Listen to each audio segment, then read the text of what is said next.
Hi, നമ്മൾ പഠിച്ചുകൊണ്ടിരിക്കുന്നത് പരിണാമത്തിൻ്റെ വഴികൾ, അതായത് പാർട്സ് ഓഫ് എവല്യൂഷൻ എന്ന് പറയുന്ന ഒരു പാഠഭാഗമാണ്. 2 പാർട്ട് നമ്മൾ ഓൾറെഡി പഠിച്ചു കഴിഞ്ഞു.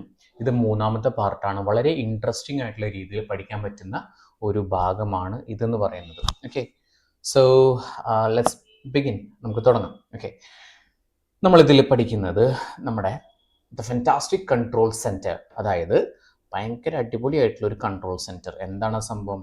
അത് നമ്മുടെ മനുഷ്യൻ്റെ നാഡീവ്യവസ്ഥയാണ്, ഹ്യൂമൻ നെർവസ് സിസ്റ്റമാണ്. Okay, the nervous system. അപ്പോൾ സിസ്റ്റം എന്ന് പറഞ്ഞാൽ എന്തുകൊണ്ടാണ് നമുക്കറിയാം. നമ്മുടെ ശരീരം ഉണ്ടാക്കിയിട്ടുള്ളത് ഒരുപാട് സെല്ലുകൾ കൊണ്ടാണ്. ഒരുപാട് സെല്ലുകൾ, ഏറ്റവും ബേസിക് ആയിട്ടുള്ള യൂണിറ്റ് എന്ന് പറയുന്ന സെല്ലാണ്. That is a basic unit of life, that is cell. ഒരുപാട് സെല്ലുകൾ കൂടി ചേർന്നിട്ട് ടിഷ്യൂ ഉണ്ടാവും. ഒരുപാട് ടിഷ്യൂസ് കൂടി ചേർന്നിട്ട് ഓർഗൻ ഉണ്ടാവും. ഒരുപാട് ഓർഗൻ കൂടി ചേർന്നിട്ട് ഓർഗൻ സിസ്റ്റം ഉണ്ടാവും. ഓർഗൻ സിസ്റ്റംസ് കൂടി ചേർന്നിട്ടാണ് ആവുന്നത് ഒരുപാട് തരത്തിലുള്ള ഓർഗൻ സിസ്റ്റമാണ്. ഓർഗൻ സിസ്റ്റം എന്ന് പറയുന്ന സംഭവം നമുക്കറിയാം. Digestive system, mouth, oesophagus, stomach, small intestine, large intestine, rectum, anus. അതുപോലെ തന്നെ നമ്മുടെ സർക്കുലേറ്ററി സിസ്റ്റം ഉണ്ട്, ഹാർട്ടും അതുപോലെ തന്നെ വെയിൻസ് ഒക്കെ ഉള്ളത്. അതുപോലെ തന്നെ റെസ്പിറേറ്ററി സിസ്റ്റം ഉണ്ട്, നോസൽസും ലങ്സും ഒക്കെ ഉള്ളത്. അതുപോലെ തന്നെ അങ്ങനെ കുറേ സിസ്റ്റംസ് ഉണ്ട്. അതിൽ ഒരു സിസ്റ്റം, പിന്നെ നമ്മൾ എൻഡോക്രൈൻ സിസ്റ്റം ഉണ്ട്. മനസ്സിലായോ? അപ്പോൾ അതേപോലെ തന്നെ വേറൊരു സിസ്റ്റമാണ് നമ്മുടെ nervous system. Okay, the nervous system controls and coordinates the stimulus, impulse, response, action. അപ്പോൾ എന്തൊക്കെ കാര്യങ്ങളാണ് ചെയ്യുന്നത്? ദ നെർവസ് സിസ്റ്റം നമ്മുടെ നാഡീവ്യവസ്ഥയാണ്, നെർവസ് സിസ്റ്റമാണ് കൺട്രോൾ ചെയ്യുന്നത്, കോർഡിനേറ്റ് ചെയ്യുന്നത്. എന്തിനെ കൺട്രോൾ ചെയ്യുന്നത്, കോർഡിനേറ്റ് ചെയ്യുന്നത്? സ്റ്റിമുലസിനെയും ഇമ്പൾസിനെയും റെസ്പോൺസിനെയും ഒക്കെ കേട്ടോ. ഓക്കെ, അപ്പോൾ അതെന്താണെന്നുള്ളത് നമുക്ക് ഡീറ്റെയിൽ ആയിട്ട് പറയാം. എന്താണ് സ്റ്റിമുലസ് എന്ന് പറയുന്നത്? നമ്മളിപ്പോൾ ലൈറ്റ് എന്ന് പറഞ്ഞാൽ സ്റ്റിമുലസാണ്. മനസ്സിലായോ?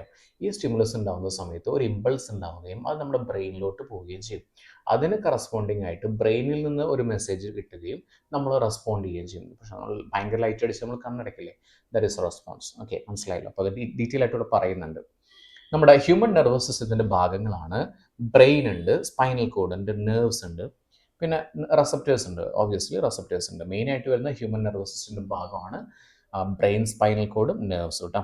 ഏറ്റവും ഇമ്പോർട്ടൻ്റ് ആയിട്ടുള്ള കാര്യങ്ങളാണ്. ഓക്കെ, സോ ഇനി ഇതിൽ നമ്മൾ പഠിക്കുന്ന ന്യൂറോൺ എന്ന് പറയുന്ന ഒരു ഭാഗം പഠിക്കുന്നുണ്ട്. ന്യൂറോണിന് പറയുന്ന പേരാണ് നെർവസ് സെൽ. നെർവസ് സെൽ എന്നുള്ളതാണ് ന്യൂറോൺ എന്ന് പറയുന്നത്. So that is A basic structural unit of the nervous system. Nervous സിസ്റ്റത്തിൻ്റെ ബേസിക് ആയിട്ടുള്ള സ്ട്രക്ചറൽ യൂണിറ്റ് എന്ന് പറയുന്നത് നെർവസ് സെല്ലാണ്, അല്ലെങ്കിൽ ന്യൂറോൺ ആണ്. നാഡീവ്യവസ്ഥയുടെ അടിസ്ഥാന നിർമ്മാണ ഘടകമാണ് നാഡീകോശം, അല്ലെങ്കിൽ ന്യൂറോൺ എന്ന് പറയുന്നത് കേട്ടോ. ഇനി നോക്കിക്കേ, അപ്പം ന്യൂറോൺ എന്താന്ന് പറഞ്ഞു, ഇതിൻ്റെ ഘടന പഠിക്കണം, ഇതിലുള്ള ഭാഗങ്ങൾ. ദാറ്റ് ഈസ് ഡെൻഡ്രൈറ്റ്, ഡെൻഡ്രോണ്, നമ്മുടെ cell body, axon, axonite, synaptic knob, ഇതൊക്കെ പഠിക്കണം. ഇത് പറയാം. ന്യൂറോഗ്ലിയൽ സെല്ല് കൊടുത്തിട്ടുണ്ട്. നോക്കിക്കേ, ദ സെൽസ്. അപ്പോൾ ന്യൂറോഗ്ലിയൽ സെൽ എന്ന് പറഞ്ഞ സെല്ലുകളാണ് which seen in our nervous system. നമ്മുടെ നെർവസ് സിസ്റ്റത്തിൽ കാണപ്പെടുന്ന ചില സെല്ലുകളാണ്.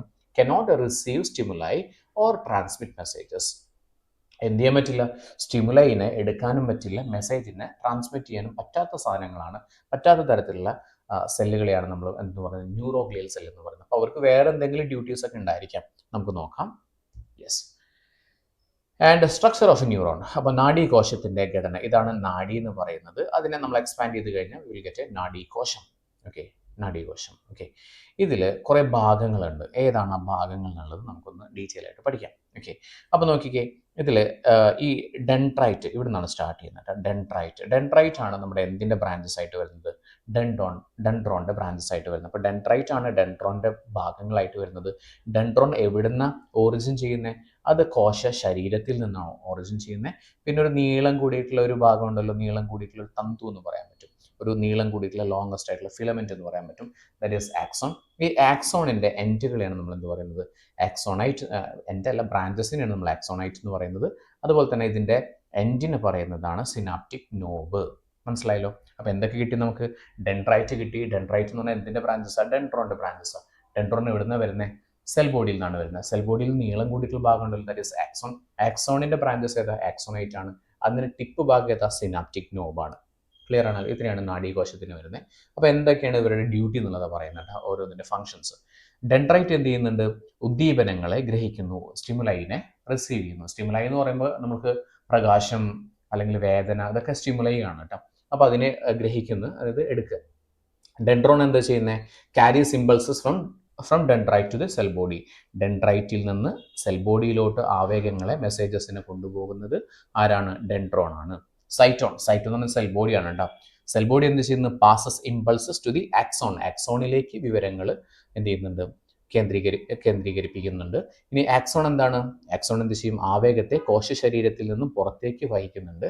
ഇനി ആക്സോണേറ്റ് എന്താ ചെയ്യുന്നത്? Carries impulses to the synaptic knob. Synaptic knob എന്താ ചെയ്യുന്നത്? ആവേഗം എത്തുമ്പോൾ നാഡീയ രാസപ്രേഷകം സ്രവിപ്പിക്കുന്നു. ഒന്നുമില്ല, ഞാനിതാ ഇതൊന്ന് പറയാം കേട്ടോ. ഫസ്റ്റ് എന്താ പറഞ്ഞു? ഡെൻഡ്രൈറ്റ് ആണ്. ഡെൻഡ്രൈറ്റ് എവിടേക്ക് പിന്നെ പോകും? ഡെൻഡ്രോണിലേക്ക്. ഡെൻഡ്രോണിൽ നിന്ന് നമ്മുടെ സെൽ ബോഡിയിൽ നിന്ന് ആക്സോണൈറ്റ് സിനാപ്റ്റിക് നോബ്. സിനാപ്റ്റിക് നോബിൽ എത്തിക്കഴിഞ്ഞാൽ ഈ മെസ്സേജിനെ സിനാപ്റ്റിക് നോബ് പുറത്തേക്ക് വിടും. അത് രാസസന്ദേശങ്ങളായിട്ടാണ്, കെമിക്കൽ മെസ്സേജസ് ആയിട്ടാണ് പുറത്തോട്ട് വിടുന്നത്. ഇതിന് പറയുന്നതാണ് ന്യൂറോ ട്രാൻസ്മിറ്റേഴ്സ്. ന്യൂറോ ട്രാൻസ്മിറ്റേഴ്സിന് എക്സാമ്പിളാണ് അസറ്റൈൽ കോളിൻ, ഡോപ്പമിൻ ഒക്കെ എക്സാമ്പിളാണ് കേട്ടോ. ഇതൊക്കെ ഹോർമോണുകളാണ്. ഡോപ്പമിൻ എന്നൊക്കെ പറയുന്നത് ഹോർമോണുകളാണ്. ഒക്കെ നമുക്ക് ഹാപ്പിനെസ് ഒക്കെ ഉണ്ടാകുന്ന സമയത്തൊക്കെ പ്രൊഡ്യൂസ് ചെയ്യുന്ന ഒരു ഹോർമോണാണ് ഡോപ്പമിൻ എന്ന് പറയുന്നത്. ഓക്കെ, നമ്മളൊരു പൂച്ചയുണ്ടെന്ന് വെച്ചാൽ നമ്മുടെ വീട്ടിൽ നമ്മൾ പൂച്ചനെ താലോലിക്കുന്ന സമയത്ത് നമ്മുടെ ശരീരത്തിൽ ഉൽപ്പാദിപ്പിക്കപ്പെടുന്ന ഒരു ഹോർമോണാണ് ഡോപ്പമിൻ. പൂച്ചനെ മാത്രമല്ല, നമുക്ക് സന്തോഷകരമായിട്ടുള്ള നമ്മൾ ചോക്ലേറ്റ് തിന്നുന്ന സമയത്ത് നമുക്ക് എന്തുണ്ടാവും? ഡോപ്പമിൻ പ്രൊഡ്യൂസ് ചെയ്യും. ഓക്കെ, ഓരോ ആളുകൾക്കും ഡിഫറെൻ്റ് ആയിട്ടുള്ള രീതിയിലായിരിക്കും ഡോപ്പമിൻ്റെ പ്രൊഡക്ഷൻ ഉണ്ടാകുന്നത്. And the cause of production of ഡോപ്പമിന് പ്രൊഡക്ഷന് കാരണമാകുന്നത് വ്യത്യാസമായിരിക്കാം. യെസ്, നമ്മൾ ന്യൂറോഗ്ലിയൽ സെല്ലുകളെ കുറിച്ചിട്ടാണ് നെക്സ്റ്റ് പറയുന്നത്. ഇവിടെ കൊടുത്തിട്ടുള്ളത് ന്യൂറോഗ്ലിയൽ കോശങ്ങൾ. ഒളിഗോഡെൻഡ്രോസൈറ്റ് കൊടുത്തിട്ടുണ്ട്, പിന്നെ ആസ്ട്രോസൈറ്റ് കൊടുത്തിട്ടുണ്ട്, ഷ്വാൻ സെല്ല് കൊടുത്തിട്ടുണ്ട്, പിന്നെ മൈക്രോഗ്ലിയൽ സെല്ല് കൊടുത്തിട്ടുണ്ട്, എപ്പൻറ്റൈമൽ സെല്ലുകൾ. ഇതെല്ലാം തന്നെ ന്യൂറോഗ്ലിയൽ സെല്ലുകളാണ് കേട്ടോ. ന്യൂറോഗ്ലിയൽ സെല്ലുകൾക്ക് ഉദാഹരണമാണ് ഒളിഗോഡെൻഡ്രോസൈറ്റ്, ആസ്ട്രോസൈറ്റ്. സൈറ്റ് എന്ന് പറയുന്ന സെല്ല് തന്നെയാണ് അർത്ഥം വരുന്നത് കേട്ടോ. പിന്നെ ഷ്വാൻ സെല്ല്, മൈക്രോഗ്ലിയൽ സെല്ല്, അതുപോലെ തന്നെ എപ്പൻറ്റൈമൽ സെല്ലുകൾ കേട്ടോ. അപ്പോൾ ഇതിൻ്റെയൊക്കെ പ്രത്യേകതകളൊക്കെ നമുക്ക് പഠിക്കാം. അപ്പോൾ ആദ്യം ന്യൂറോഗ്ലിയൽ സെല്ലുകൾക്ക് പോഷണം എത്തിക്കുന്നു. That is bring nutrition to neural cell. അപ്പോൾ ന്യൂറൽ സെല്ലുകൾക്കെല്ലാം തന്നെ പോഷണം വേണമല്ലോ, അവർക്ക് ന്യൂട്രിയൻസ് വേണ്ടേ. അത് എത്തിക്കുന്നത് ആരാണ്? നമ്മുടെ ന്യൂറോഗ്ലിയൽ സെല്ലാണ്. മാലിന്യങ്ങൾ നീക്കം ചെയ്യുന്നുണ്ട് അല്ലേ? എലിമിനേറ്റ് വേസ്റ്റ് എവിടെയാണെന്നുണ്ടെങ്കിലും ബൈ പ്രൊഡക്റ്റ് ആയിട്ട് എന്തെങ്കിലും തരത്തിലുള്ള വേസ്റ്റുകൾ ഉണ്ടാവും, അത് റിമൂവ് ചെയ്യണം. ബാഹ്യക്ഷതങ്ങളിൽ നിന്ന്, അതായത് എക്സ്റ്റേണൽ ആയിട്ടുള്ള ഇഞ്ചുറീസിൽ നിന്ന് പ്രൊട്ടക്ട് ചെയ്യുന്നുണ്ട്. ആവേഗങ്ങളുടെ പ്രസരണ വേഗത വർദ്ധിപ്പിക്കുന്നു എന്ന് പറഞ്ഞാൽ increase speed of impulses. Impulse ഉണ്ടാകുന്ന സമയത്ത് പെട്ടെന്ന് എത്തണ്ടേ. അപ്പം നമ്മളൊരാൾ കൈമ കുത്തി അപ്പം തന്നെ നമ്മൾ എന്ന് പറയണ്ടേ, അല്ലെങ്കിൽ കുത്തിയതിനു ശേഷം എന്ന് പറഞ്ഞിട്ട് കാര്യമില്ലല്ലോ, അപ്പം തന്നെ പറയണം. സോ നമുക്ക് അത്രയും പെട്ടെന്ന് എന്ത് കിട്ടണം? നമ്മുടെ ആവേഗങ്ങൾ കിട്ടണം. പ്രതിരോധ കോശങ്ങളായിട്ട് പ്രവർത്തിക്കുന്നു. എന്തായിട്ടാണ്? ഡിഫൻസ് സെല്ലുകളായിട്ട് ആക്ട് ചെയ്യുന്നുണ്ട്. പിന്നെ നമ്മുടെ പ്രഷർ കൺട്രോൾ ചെയ്യുന്നുണ്ട്. അഡ്ജസ്റ്റ് പ്രഷർ എല്ലാ സ്ഥലത്തും ഉണ്ട്. ഞാനിപ്പോൾ ഇവിടെ ഇരിക്കുന്ന സമയത്ത് അവിടുന്ന് ഇവിടുന്നൊക്കെ വന്നിട്ട് എന്ത് ചെയ്യുന്നുണ്ട്? എയർ വന്നിട്ട് ഇങ്ങനെ ടൈറ്റ് ചെയ്ത് നിൽക്കുന്നുണ്ട്. അതിനെക്കുറിച്ചൊക്കെ നമ്മൾ പിന്നീട് പഠിക്കുന്നുണ്ട്. ഇപ്പോൾ വേണ്ട. ന്യൂറോൺ എന്ന് പറയുന്നത് രണ്ട് തരത്തിലുള്ള ന്യൂറോൺ ഉണ്ട്. മൈലിനേറ്റഡും ഉണ്ട്, നോൺ മൈലിനേറ്റഡും ഉണ്ട്. അപ്പോൾ നമുക്കൊന്ന് കണ്ടു കഴിഞ്ഞാൽ മനസ്സിലാക്കാൻ പറ്റും ഒരെണ്ണത്തിന് കളർ വ്യത്യാസം ഉണ്ട്, ഇതിന് വേറൊരു കളറാണല്ലോ എന്നുള്ളത്. അപ്പോൾ നോക്കിക്കേ, മൈലിൻ ഷീത്ത് കൊടുത്തിട്ടുണ്ട്. മൈലിൻ ഷീത്ത് എന്താ ചെയ്യുന്നത്? This fatty insulation layer. ഇതൊരു ഫാറ്റി ആയിട്ടുള്ള കൊഴുപ്പടങ്ങിയിട്ടുള്ള ഇൻസുലേഷൻ ലെയർ ആണ്. ഇൻസുലേഷൻ എന്ന് വെച്ചാൽ എന്തുട്ടാ?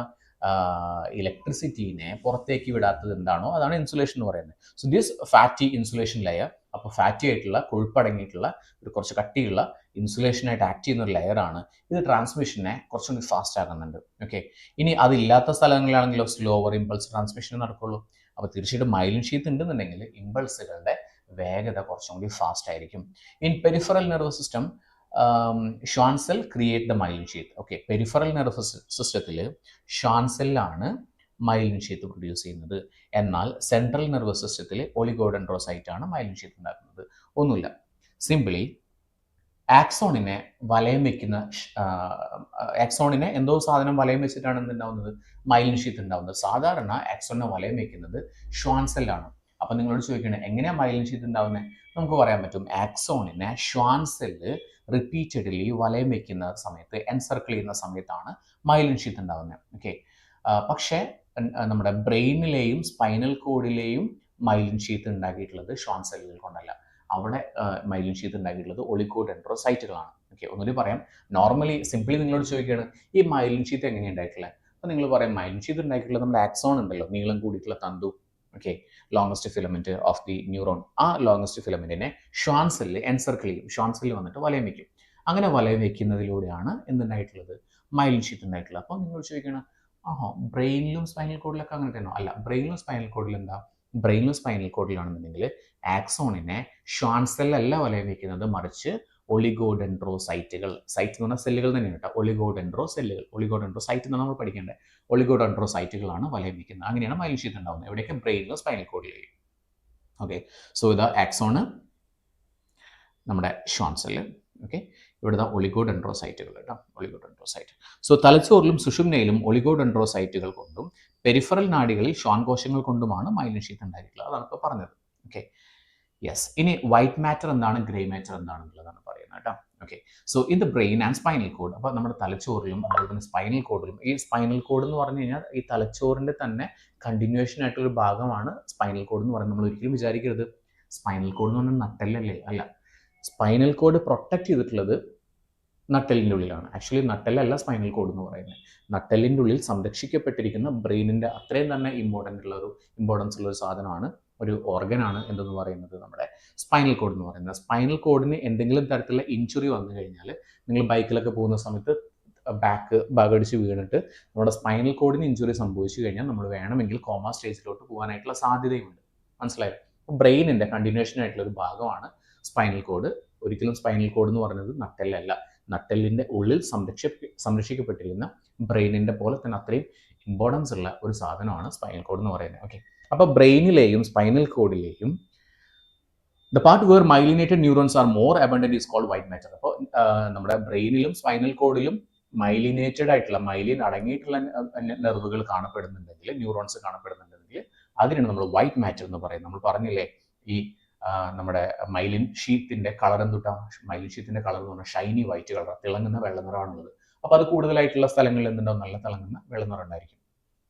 Those part of nerve without myelin sheath is known as grey matter. ഇനി മൈലിൻ ഷീത്ത് ഇല്ലാത്ത ന്യൂറോൺസിന് എന്താ പറയുക? അതിന് പറയുന്നതാണ് ഗ്രേ മാറ്റർ. അതിന് കളർ വന്നിട്ട് അത്രയും വൈറ്റ് ആയിരിക്കില്ല, ഇച്ചിരി ഗ്രേ കളർ ആയിരിക്കും. സോ മസ്തിഷ്കത്തിലോട്ടൊരു ഉണ്ട് കേട്ടോ. മസ്തിഷ്കത്തിലും സുഷുമ്നയിലും മൈലിൻ ഷീത്തോട് കൂടിയിട്ടുള്ള നാഡീകോശങ്ങൾ കൂടുതലുള്ള ഭാഗത്താണ് വൈറ്റ് മാറ്റർ എന്ന് പറയുന്നത്. മൈലിൻ ഷീത്ത് ഇല്ലാത്ത കോശ ശരീരവും മറ്റു നാഡീഭാഗങ്ങളും ഗ്രേ മാറ്റർ എന്നും അറിയപ്പെടുന്നു. അപ്പോൾ നിങ്ങളോട് സിംപ്ലി ചോദിക്കുകയാണ്, what is the colour of myelin sheath? So you can say it's A Shiny white colour. അതുകൊണ്ടാണ് അത് കൂടുതലായിട്ട് കാണപ്പെടുന്നതിന് വൈറ്റ് മാറ്റർ എന്നും ഇതില്ലാത്തതിന് നമ്മൾ ഗ്രേ മാറ്റർ എന്നും പറയുന്നത് കേട്ടോ.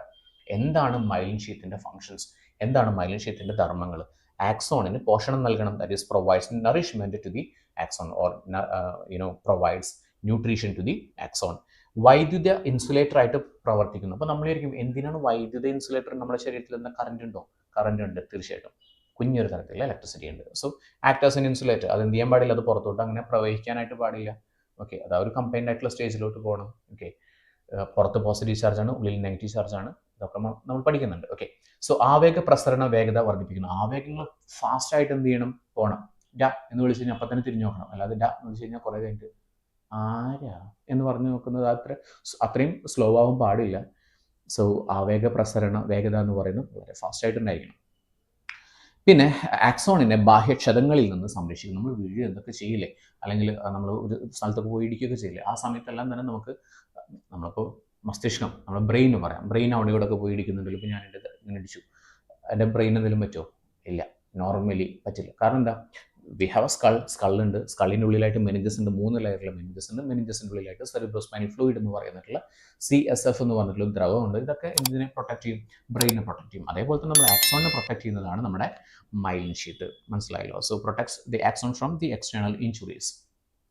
യെസ്. ഇനി നെർവ് ഗാംഗ്ലിയ അല്ലെങ്കിൽ ഗാംഗ്ലിയോണുകൾ എന്താണെന്നാണ് പറയുന്നത് കേട്ടോ. ഒരു ആവരണത്താൽ പൊതിഞ്ഞ് ഗോളാകൃതിയിൽ കാണപ്പെടുന്ന നാഡീകോശ ശരീരങ്ങളാണ് ഗാംഗ്ലിയോണുകൾ. ഓക്കെ, ഒരു ആവരണത്താൽ ഒരു കവറിംഗ് ഉണ്ട്. Ganglia are spherical group of cell bodies or cytons covered by a membrane. ഒരു മെംബ്രെയിൻ വെച്ച് കവർ ചെയ്തിട്ടുള്ള ഒരു റൗണ്ട് ഷേപ്പിലുള്ള സംഭവത്തിന് നമ്മൾ നെർവ് ഗാംഗ്ലിയ എന്ന് പറയുന്നത്. ജസ്റ്റ് മനസ്സിലാക്കി വയ്ക്കുക. ഹ്യൂമൻ നെർവസ് സിസ്റ്റത്തിനെ രണ്ടായിട്ട് തരംതിരിച്ചിട്ടുണ്ട്. സെൻട്രൽ നെർവസ് സിസ്റ്റം ഉണ്ട്, പെരിഫറൽ നെർവസ് സിസ്റ്റം ഉണ്ട്. സെൻട്രൽ എന്ന് പറഞ്ഞാൽ മെയിൻ ആയിട്ടുള്ളത് ഏതൊക്കെ മെയിൻ ആയിട്ട് വരുന്നത്? ബ്രെയിൻ ഉണ്ട്, സ്പൈനൽ കോഡ് ഉണ്ട്. Brain and spinal cord. And peripheral nervous സിസ്റ്റത്തിൻ്റെ ഭാഗങ്ങളൊക്കെ ആയിട്ട് ഏതാ വരുന്നത്? പെരിഫറൽ നെർവസ് സിസ്റ്റത്തിനാണെങ്കിൽ ശിരോനാഡികളുണ്ട്. ഓക്കെ, കാണാലോ, ശിരോനാഡികളുണ്ട്. പിന്നെ സുഷുമ്നാ നാഡികളുണ്ട്. ഓക്കെ, കാണാലോ, ഗ്രാഹികളുണ്ട്, നെർവ് ഗാംഗ്ലിയ ഉണ്ട്. Okay, yes. എന്തൊക്കെയായിരുന്നു? സെൻട്രൽ നെർവസ് സിസ്റ്റത്തിൻ്റെ ഭാഗങ്ങളാണ് brain, spinal cord. Peripheral nervous സിസ്റ്റത്തിൻ്റെ ഭാഗങ്ങളാണ് ക്രാനിയൽ നെർവ്സ്, സ്പൈനൽ നെർവ്സ്, സുഷുമ്നാ നാഡികൾ, റിസപ്റ്റേഴ്സ്, പിന്നെ നെർവ് ഗാംഗ്ലിയ. ഇത്രയാണ് പെരിഫറൽ നെർവസ് സിസ്റ്റത്തിൻ്റെ ഭാഗങ്ങൾ. ഓക്കെ, നിങ്ങൾ ടെക്സ്റ്റ് ബുക്കിൽ കൊടുത്തിട്ടുള്ള ബ്രെയിൻ, സ്പൈനൽ കോഡാണ് സെൻട്രൽ നെർവസ് സിസ്റ്റത്തിൻ്റെ ഭാഗങ്ങൾ. പെരിഫറൽ നെർവസ് സിസ്റ്റത്തിൻ്റെ ഭാഗങ്ങളാണ് ക്രാനിയൽ നെർവ്സും സ്പൈനൽ നെർവ്സും. അത് എത്ര എണ്ണമുണ്ട്, എത്ര പേരുണ്ട് എന്നുള്ളത് പഠിക്കണം. ഇതവിടെ കൊടുത്തിട്ടുണ്ട്, നമ്മൾ ടെക്സ്റ്റ് ബുക്കിൽ തവണ. ബ്രെയിൻ, സ്പൈനൽ കോഡ്, ഇതാണ് നമ്മുടെ സെൻട്രൽ നെർവസ് സിസ്റ്റത്തിൻ്റെ ഭാഗങ്ങൾ. ശിരോനാഡികൾ, ദാറ്റ് ഈസ് ക്രാനിയൽ നെർവ്സ്. എവിടെ നിന്ന് വരുന്നു? തലച്ചോറിൽ നിന്ന് വരുന്നതാണ് ക്രാനിയൽ നെർവ്സ് എന്ന് പറയുന്നത്. മസ്തിഷ്കത്തിൽ നിന്ന് വരുന്നതാണ് ക്രാനിയൽ നെർവ്സ്. 12 പെയറാണ്, അങ്ങനെയാണെങ്കിൽ 24 ഉണ്ടാവും. അതുപോലെ തന്നെ സുഷുമ്ന നാഡികൾ, ദാറ്റ് ഈസ് സ്പൈനൽ നെർവ്സ് 31 പെയറാണ്, ദാറ്റ് ഈസ് 62 ഉണ്ടായിരിക്കും. യെസ്. സെൻട്രൽ നെർവസ് സിസ്റ്റം അതിനെ പറ്റിയിട്ട് ഒന്ന് പറയുന്നുണ്ട്. ദ മാസ്റ്റർ കൺട്രോൾ, അതായത് ഏറ്റവും പവർഫുൾ ആയിട്ടുള്ള നമ്മുടെ എല്ലാ കാര്യങ്ങളും കൺട്രോൾ ചെയ്യുന്ന ഒരു മാസ്റ്ററാണ് നമ്മുടെ സെൻട്രൽ നെർവസ് സിസ്റ്റം എന്ന് പറയുന്നത്. എന്തൊക്കെയുണ്ടായാലും ബ്രെയിൻ ഉണ്ട്, സ്പൈനൽ കോഡ് ഉണ്ട്, മസ്തിഷ്കമുണ്ട്, അതുപോലെ തന്നെ സുഷുമ്നയുണ്ട്. Okay, so the brain seen inside the cranium, എവിടെ കാണപ്പെടുന്നത്? തലയോടിനുള്ളിലായിട്ടാണ് നമ്മുടെ ബ്രെയിൻ കാണപ്പെടുന്നത്. ആൻഡ് ദ സ്പൈനൽ കോഡ് എവിടെ കാണുന്നത്?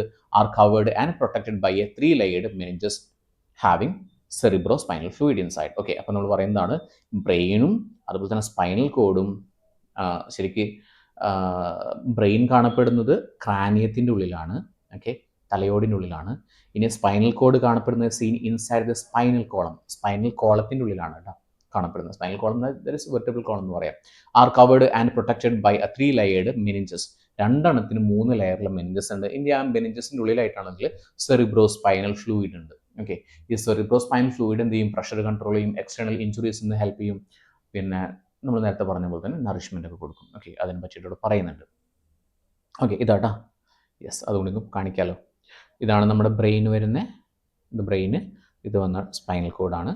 കണ്ടോ, ഇത് പ്രൊട്ടക്റ്റ് ചെയ്തിട്ടുള്ളത് നോക്കിക്കേ, ബ്രെയിന് നമ്മുടെ തലയോട്ടിനുള്ളിൽ പ്രൊട്ടക്റ്റ് ചെയ്തിട്ടുണ്ട്. ഇത് കണ്ടോ, vertebral column, that is spinal column, അതിനുള്ളിലാണ് പ്രൊട്ടക്റ്റ് ചെയ്തിട്ടുള്ളത്. യെസ്, ബ്രെയിന്, സ്കള്, തലയോട്, കപാലം, ഇതിൻ്റെ ഉള്ളിലാണ് പ്രൊട്ടക്റ്റ് ചെയ്തിട്ടുള്ളത്. Spinal cord, spine, back bone, നട്ടലിൻ്റെ ഉള്ളിലാണ് പ്രൊട്ടക്റ്റ് ചെയ്തിട്ടുള്ളത്. അപ്പോൾ എങ്ങനെയാണ് ഇതിൻ്റെ പ്രൊട്ടക്ഷൻ എന്ന് ചോദിച്ചു കഴിഞ്ഞാൽ, ബ്രെയിന് പ്രൊട്ടക്റ്റ് ചെയ്തിട്ടുള്ളത് സ്കളിൻ്റെ ഉള്ളിലാണ്. സ്പൈനൽ കോഡ് ആണെങ്കിൽ നമ്മുടെ സ്പൈനിൻ്റെ ഉള്ളിലാണ്, അല്ലെങ്കിൽ ബാക്ക് ബോണിൻ്റെ ഉള്ളിലാണ് പ്രൊട്ടക്റ്റ് ചെയ്യപ്പെട്ടിരിക്കുന്നത്. അതിൻ്റെ ഉള്ളിലായിട്ട് മെനിഞ്ചസിൻ്റെ എത്ര ലെയർ ഉള്ളത്? 3 ലെയർ ആയിട്ടുള്ള മെനിഞ്ചസ് ഉണ്ട്. അതിനുള്ളിലായിട്ട് സെറിബ്രോ സ്പൈനൽ ഫ്ലൂയിഡ് ഉണ്ട്. യെസ്, ഇതാണ് പ്രൊട്ടക്ഷൻ. സ്കളില് അതിൻ്റെ 3 ലെയറിലെ മെനിഞ്ചസ്, പിന്നെ അതിൻ്റെ ഉള്ളിലായിട്ട് ബ്രെയിൻ. യെസ്, എങ്ങനെയാണ് സെറിബ്രോ സ്പൈനൽ ഫ്ലൂയിഡ് ഉണ്ടാവുന്നത്, CSF ഉണ്ടാവുന്നത്? മെനിഞ്ചസിനുള്ളിലാണ് ഉണ്ടാവുന്നത്. നമ്മൾ പറഞ്ഞു 3 ലെയർഡ് ആയിട്ടുള്ള മെനിഞ്ചസ് ഉണ്ട്, അതിൻ്റെ ഉള്ളിലായിട്ടാണ് സെറിബ്രോ സ്പൈനൽ ഫ്ലൂയിഡ് ഉണ്ടാവുന്നത്. രക്തത്തിൽ നിന്നാണ് ഇത് ഉണ്ടാവുന്നത്. രക്തത്തിൽ നിന്ന്, പിന്നെ എപ്പൻടൈമൽ കോശങ്ങൾ കൊണ്ടാണ് സെറിബ്രോ സ്പൈനൽ ഫ്ലൂയിഡ് ഉണ്ടാവുന്നത്. ഒന്നുകൂടി പറയാം, എവിടെയാണ്? മെനിഞ്ചസിൽ ഉണ്ടാവുന്നു, ബ്ലഡിൽ നിന്നുണ്ടാകുന്നു, എപ്പിൻടൈമൽ സെല്ലുകളിൽ നിന്നാണ് ഉണ്ടാകുന്നത്. എവിടെയൊക്കെ ഉണ്ട്? മെനിഞ്ചസ് സ്തരപാളികൾക്കിടയിൽ, അതായത് നമ്മൾ പറഞ്ഞില്ലേ, ഇവിടെ ഈ കളർ കാണുന്നത് നോക്കിക്കേ, ഇതാ കണ്ടോ, ഇതൊക്കെ സെറിബ്രോ സ്പൈനൽ ഫ്ലൂയിഡ് ഇവിടെയൊക്കെ ഉണ്ട്. കണ്ടോ, ആ ഗ്യാപ്പിലൊക്കെ കാണപ്പെടുന്നുണ്ട്, ആ ഗ്യാപ്പിലൊക്കെ കാണപ്പെടുന്നുണ്ട്. ഓക്കെ, അപ്പോൾ എവിടെയൊക്കെ ഉണ്ടെന്നാണ് പറഞ്ഞിട്ടുള്ളത്? എവിടെയൊക്കെ ഉണ്ട്? മെനിഞ്ചസ് തരപാളികൾക്കിടയിൽ, മസ്തിഷ്ക അറകളിൽ, സുഷുമ്നയിലെ സെൻട്രൽ കനാലിലൊക്കെ കാണപ്പെടുന്നുണ്ട്. എവിടെയായിരുന്നു? Inner membranes of meninges, cavities of the brain, central canal of the spinal cord, ഇവിടെയൊക്കെ കാണപ്പെടുന്നത്. എന്തൊക്കെയാണ് ഇതിൻ്റെ ധർമ്മങ്ങൾ? എന്തൊക്കെയാണ് ഫംഗ്ഷൻസ്? എന്തൊക്കെയാണ്? പോഷണവും ഓക്സിജനും നൽകുന്നത്, that is provide oxygen and nutrients. മാലിന്യങ്ങളെ നീക്കം ചെയ്യുന്നത്, that is eliminates waste. And മർദ്ദം ക്രമീകരിക്കുന്നു, റെഗുലേറ്റ്സ് പ്രഷർ. ക്ഷതങ്ങളിൽ നിന്നും സംരക്ഷിക്കുന്നു, പ്രൊട്ടക്ട് ഫ്രം എക്സ്റ്റേണൽ ഇഞ്ചുറീസ്. ഇതെല്ലാമാണ് ഫംഗ്ഷൻസ്. വളരെ ഇമ്പോർട്ടൻ്റ് ആണ്, ഫംഗ്ഷൻസ് എന്തായാലും പഠിക്കണം. ഓക്കെ, സോ മസ്തിഷ്കം, യുവർ അമേസിങ് തിങ്കിങ് മെഷീൻ, നമ്മുടെ ഒരു അമേസിങ് ആയിട്ടുള്ളൊരു തിങ്കിങ് മെഷീനാണ്. അതിനെക്കുറിച്ചിട്ടാണ് നമ്മൾ നെക്സ്റ്റ് പാർട്ടിൽ, ദാറ്റ് ഈസ് പാർട്ട് 4 നമ്മൾ പഠിക്കാൻ പോകുന്നത്. ബ്രെയിനിൻ്റെ പ്രത്യേകതകളാണ്. ഓക്കെ, യെസ്, സോ ഇവിടെ കുറച്ച് ക്വസ്റ്റ്യൻസ് ഉണ്ട്. ഇതെല്ലാം തന്നെ നമ്മൾ ലാസ്റ്റ് എന്ത് ചെയ്യുന്നുണ്ട്? നമ്മൾ ചർച്ച ചെയ്യുന്നുണ്ട്. Okay, so that's all for today. And കുഞ്ഞൊരു ബ്രേക്ക് എടുത്തതിന് ശേഷം നമുക്ക് പാർട്ട് 4 നോക്കാം. പാർട്ട് 4 നമ്മൾ ഈ ചാപ്റ്റർ കംപ്ലീറ്റ് ചെയ്യും. Part 4 is really important. നമ്മൾ ഇതുവരെ കഴിഞ്ഞത് ഇമ്പോർട്ടൻ്റ് അല്ല എന്നല്ല, ഈ പാർട്ട് വളരെ ഇമ്പോർട്ടൻ്റ് ആണ്, എല്ലാ പാർട്ടും ഇമ്പോർട്ടൻ്റ് ആണ്. ഓക്കെ, സോ നിങ്ങൾ കുഞ്ഞൊരു ബ്രേക്ക് എടുത്തിട്ട് നമുക്ക് പാർട്ട് 4 ചെയ്യാം. Okay, so thank you so much. And before that, നിങ്ങൾ ഈ ചാനൽ ഇതുവരെ സബ്സ്ക്രൈബ് ചെയ്തിട്ടുണ്ടെങ്കിൽ ചാനൽ സബ്സ്ക്രൈബ് ചെയ്യുക. അല്ലെന്നുണ്ടെങ്കിൽ നമ്മൾ ഇനി വീഡിയോസ് ഇടുന്ന സമയത്തൊക്കെ നിങ്ങൾക്കത് മിസ്സാവാനായിട്ടുള്ള സാധ്യതയുണ്ട്. ബെല്ലൈക്കൺ എനേബിൾ ചെയ്യാനായിട്ട് മറക്കരുത്. Okay, thank you.